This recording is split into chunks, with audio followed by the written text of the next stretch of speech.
Hi, I'm Bill and welcome to our channel. Lori's inside prepping for dinner tonight that we're going to cook out here.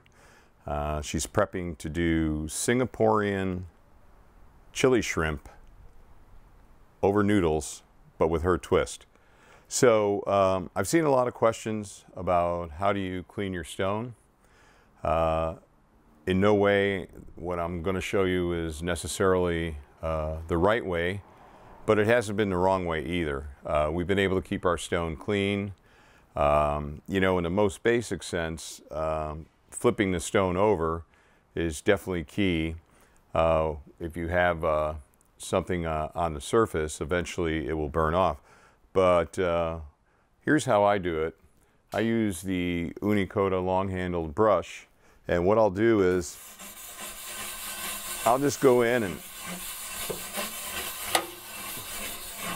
knock off any of the loose stuff, and then I just take my leaf blower and I just blow it out. So no, seriously, I don't really use the leaf blower, but I thought maybe I'd try and add a little humor.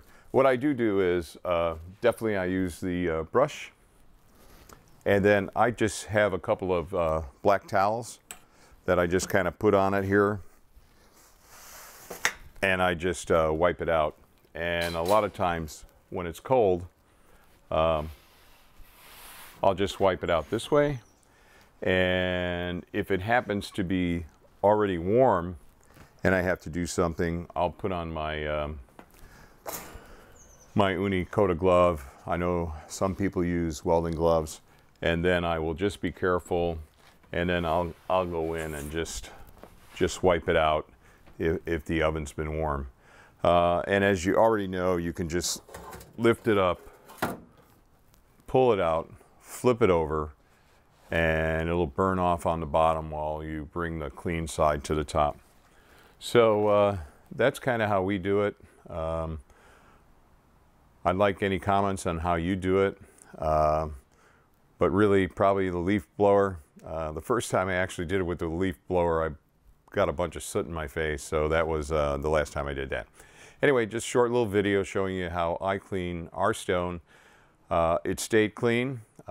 Yes, it stained because we had some calzones where pizzas broke apart and those type of things, but it really has not interfered with the taste or anything like that. You know, it's just not pristine as when you get it new. So anyway, hope you like this video. If you do like this type of content, please give us a thumbs up. As always, we welcome new subscribers, and what really drives the channel is hearing from you through comments and questions. We're learning so much from viewers and subscribers who post tips and tricks to us, and I'm sure other people hopefully are learning from them as well, that it really makes doing this channel worthwhile. So anyway, till next time, and stay tuned for our Singaporean chili prawns over noodles with Lori's twist. Hopefully that turns out good tonight, and we'll get that posted up in a couple of days. Till next time, thanks.